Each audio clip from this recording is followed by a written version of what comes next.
Good morning dear trainees. आपको साहिल सिंह टैरी ने फिर से आपका नमन करता है एक नए टॉपिक के साथ, जो कि BCC 2 टॉपिक है। BCC 2 में अल्पसंख्यक, दलित और महिलाओं की शिक्षा से वंचित समूहों का वर्णन कीजिए। वैसे समूहों का हम लोग अब वर्णन करेंगे जो कि अल्पसंख्यक हैं, दलित हैं और महिलाओं की शिक्षाएं को जो मार्जिनाइड, हाशिएकरण पर रखा गया है, जिन्हें शिक्षा से वंचित कर दिया गया है, उनके लिए हमारी सरकार ने क्या क्या योजनाएं लाई हैं, उनकी अब हम लोग सिर्फ चर्चा करने जा रहे हैं। तो हम लोग स्टार्ट करते हैं। तो जैसा कि आप देख रहे हैं, संयुक्त राष्ट्र की परिभाषा के अनुसार, अर्थात ऐसा समुदाय जिसका सामाजिक, आर्थिक तथा राजनीतिक रूप से कोई प्रभाव न हो और जिसकी आबादी नगण्य हो, उसे अल्पसंख्यक कहा जाएगा। संयुक्त राष्ट्र की परिभाषा के अनुसार ऐसा समुदाय जिसका सामाजिक, आर्थिक तथा राजनीतिक रूप से कोई प्रभाव न हो और जिसकी आबादी नगण्य हो, उसे क्या कहते हैं? अल्पसंख्यक कहते हैं। थोड़ा सा हम लोग कमज़ोर वर्ग के बारे में भी चर्चा करेंगे। तो इसके थोड़ा सा हम लोग इतिहास से चलते हैं। स्वतंत्र भारत के संविधान निर्माताओं ने देश के कमज़ोर वर्ग का विशेष ध्यान रखा और उसके विकास एवं उत्थान के लिए संविधान में अनेक प्रावधान किए गए।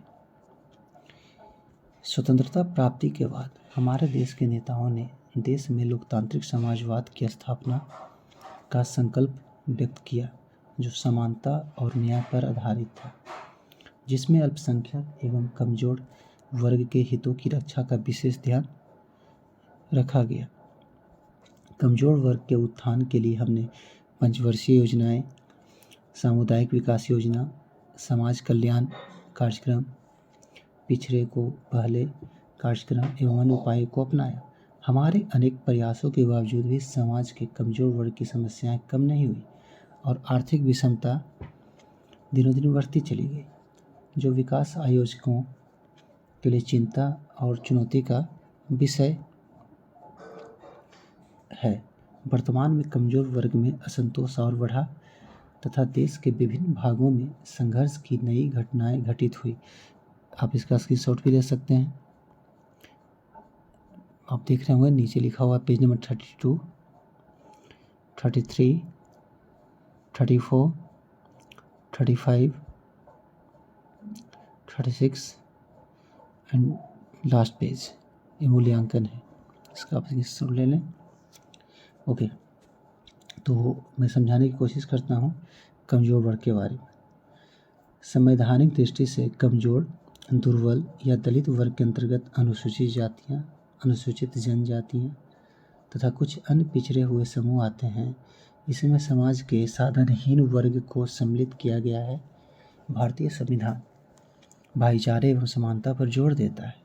अतः संविधान निर्माताओं ने सोचा कि यदि समानता को एक वास्तविक प्रदान किया जाए तो समाज के इन दलित, दुर्बल और कमज़ोर वर्गों को ऊंचा उठाना होगा और अन्य उच्च वर्गों जैसे सवर्ण, हिंदुओं की भांति ही उन्हें विकास की सुविधाएं प्रदान करनी होगी।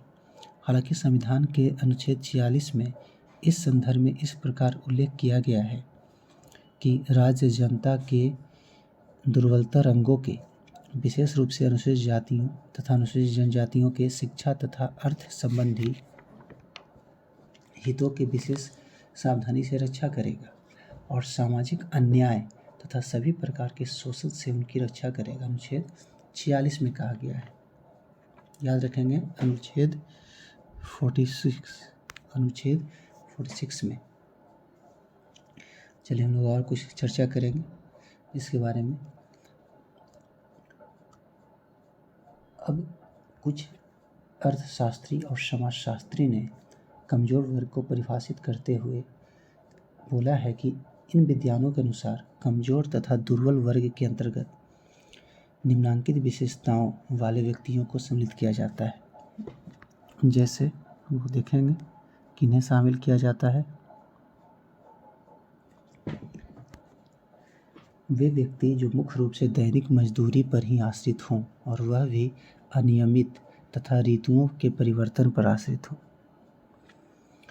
वे व्यक्ति जिनके उत्पादन में सक्रिय सहयोग प्रदान करने के उपरांत भी निरंतर श्रम का शोषण किया जाता रहा हो और जो अपनी दैनिक जरूरतों की पूर्ति के लिए ऋणग्रस्त हों। और हम लोग आगे बढ़ेंगे। वे व्यक्ति जिनके पास इतनी लागत पूंजी भी नहीं है जो कच्चे माल तथा अन्य उत्पादित वस्तुओं को खरीद सकें। लघु तथा सीमांत कृषकों जो सिंचाई आदि की सुविधाओं से वंचित हों। वे व्यक्ति जो मानवीय ऊर्जा मतलब जिसमें परिवार के सदस्य कार्य करें तथा पशु ऊर्जा के सहारे जीवन यापन करें। और भी हम चर्चा करना चाहेंगे इसके बारे में कि अनुसूचित जातियों, पिछड़े वर्गों, लघु तथा सीमांत कृषकों, भूमिहीन मजदूरों, बंधुआ मजदूरों एवं परंपरागत कारीगरों को कमजोर वर्ग के अंतर्गत माना गया है। हम कमजोर वर्ग के एक भाग दलितों, जिन्हें हम अनुसूचित जाति कहते हैं, की समस्याओं एवं उनसे संबंधित विभिन्न पहलुओं पर यहाँ विचार करेंगे। प्रश्न उठता है कि दलित कौन है तथा कब से और इन कारणों से उनकी पतन की स्थिति बनी। ऋग्वेद में, थोड़ा सा मैं इतिहास में चलता हूँ। ऋग्वेद में आर्यों में केवल 3 जातियाँ ब्राह्मण, क्षत्रिय और वैश्य का उल्लेख किया गया है। ऐसा जान पड़ता है कि शूद्र जाति जो दलित वर्ग की रचना आर्यों द्वारा ऋग्वेद के अंतिम चरण में की गई। ब्राह्मण के मूल ग्रंथ में शूद्रों जो दास हैं को निम्नतम स्थान प्रदान किया गया।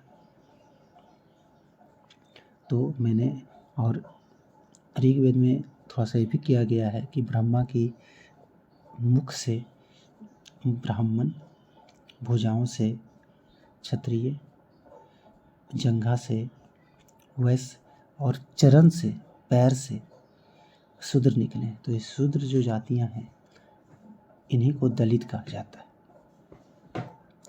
और हम लोग आगे बढ़ेंगे, थोड़ा सा दलित वर्ग के बारे में चर्चा करेंगे, अनुसूचित जाति के बारे में।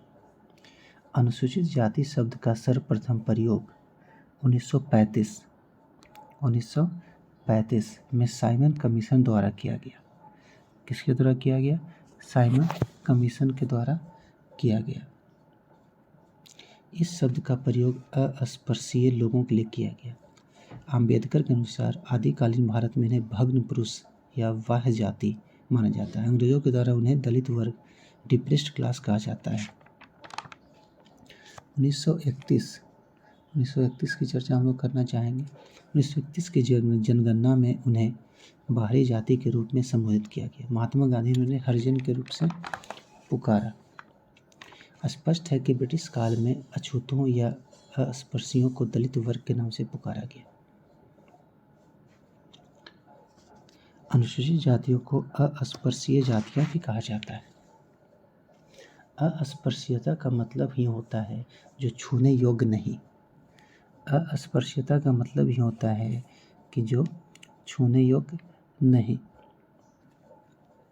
और आगे हम जो चर्चा करेंगे, अस्पृश्यता एक ऐसी धारणा है जिसके अनुसार एक व्यक्ति दूसरे व्यक्ति को छूने, देखने और छाया पड़ने मात्र से अपवित्र हो जाता है। उसी की चर्चा हम लोग करते जा रहे हैं।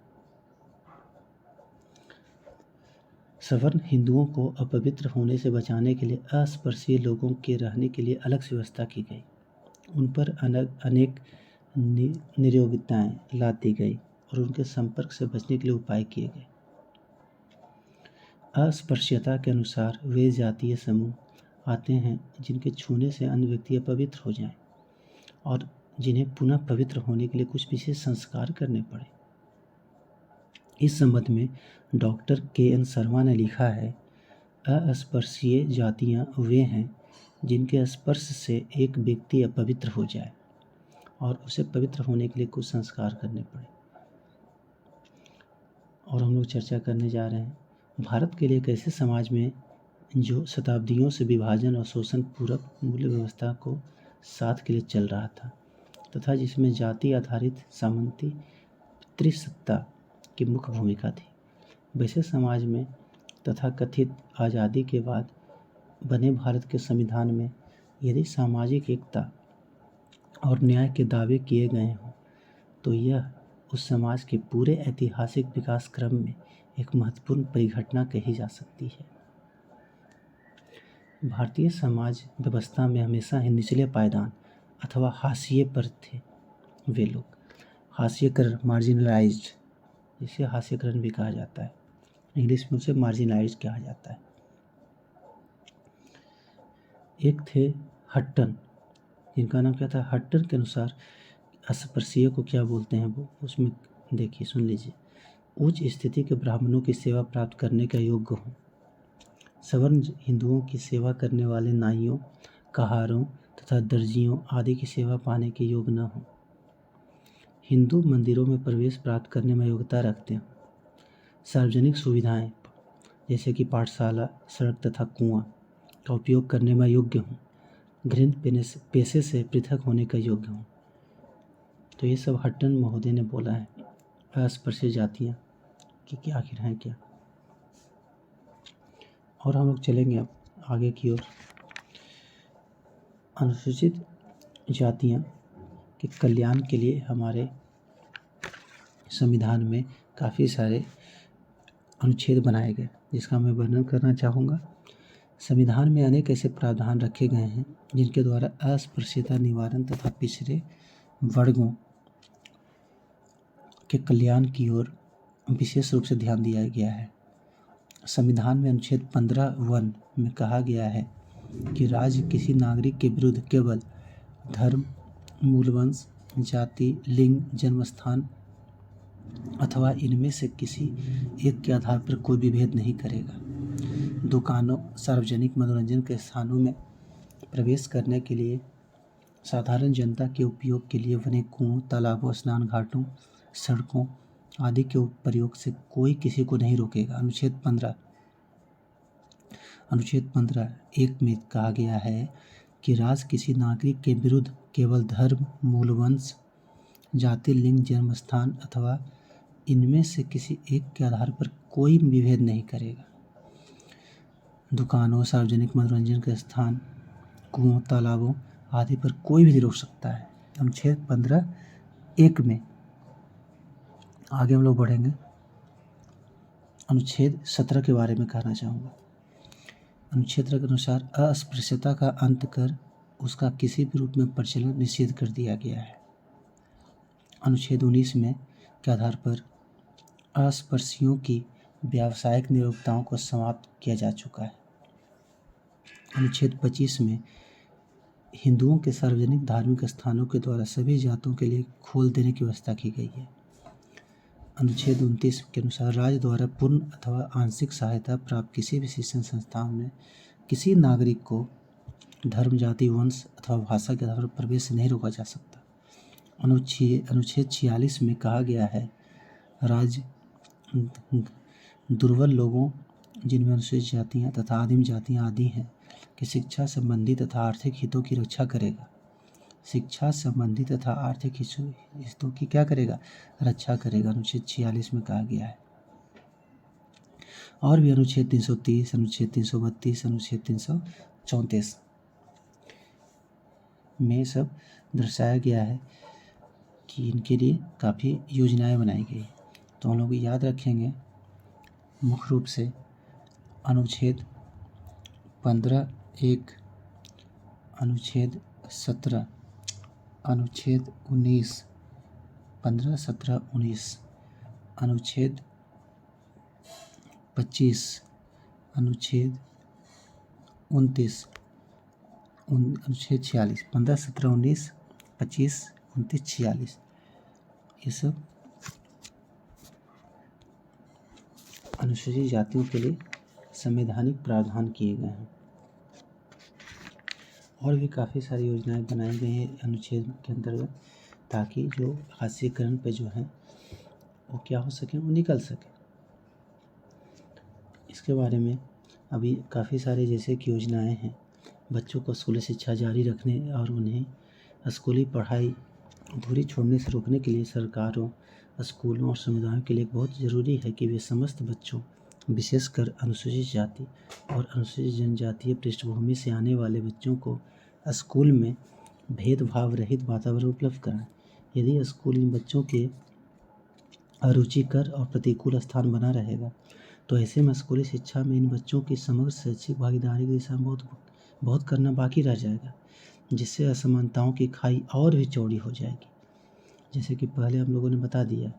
इसलिए अब ज़रूरत है इस बात की कि महज शिक्षा के प्राथमिक और बाद के स्तरों पर दाखिला लेने तक सीमित न रहकर उनसे आगे बढ़ा जाए।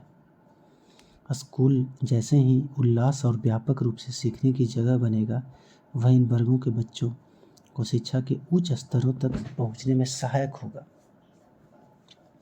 जिससे उनको शिक्षित श्रम बाजार में समावेश सुनिश्चित हो सकेगा। हम पहले ही देख चुके हैं कि अनुसूचित जातियों और अनुसूचित जनजातियों के लोग पहले से कहीं अधिक तादाद में सीमाएं तोड़कर उच्च शैक्षिक संस्थानों में प्रवेश कर रहे हैं और काफ़ी अधिक मांग वाले विविध विषयों में कदम रख रहे हैं, जिससे आखिरकार भारतीय समाज की पेशेवर और आर्थिक संरचनाओं में बदलाव आएगा। अनुसूचित जातियाँ और अनुसूचित जनजातियों की लड़कियों के साथ जोड़ने और उनकी स्कूल तक पहुँच संभव बनाने के लिए विशेष प्रयास करना एक महत्वपूर्ण चुनौती है, क्योंकि अपने वर्ग के लड़कों की तुलना में वे लड़कियां जाति, जनजाति, जेंडर और सामाजिक वर्ग के संदर्भ में 2 गुना तथा 3 गुना ज़्यादा सुविधाहीन हैं। इन समुदायों की लड़कियां जाति या जनजाति, सामाजिक वर्ग के संदर्भ में सुविधाहीन हैं, जो काफ़ी सारे लोग चर्चा कर चुके हैं। शिक्षा से संबंधित हम लोगों ने चर्चा किया कि भारतीय संविधान में धारा 46 का बात किया गया कि राज्य जनता के निर्बल वर्गों के विशेष अनुसूचित जातियों तथा अनुसूचित जनजातियों की शिक्षा तथा अर्थ संबंधी हितों की सावधानी से उन्नति करेगा। अंत में मैं इवैल्यूएशन करना चाहूँगा, मूल्यांकन करना चाहूँगा कि शिक्षा व्यक्ति के जीवन की आधारभूत आवश्यकता है। शिक्षा के विकास के बिना विकास की कोई भी योजना सफल नहीं हो सकती।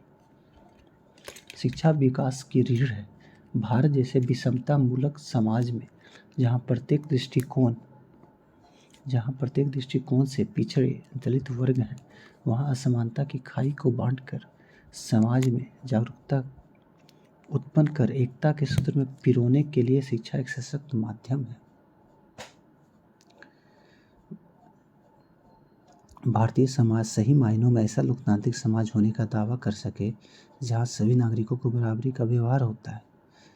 तो ये टॉपिक भी हम लोग कंप्लीट कर लिए। कैसा लगा आप मुझे कमेंट करें। फिर से मैं नेक्स्ट ऑडियो या वीडियो में मिलूँगा। तब तक के लिए अपना ध्यान रखें, ख्याल रखें। Take care, see you in next video, bye.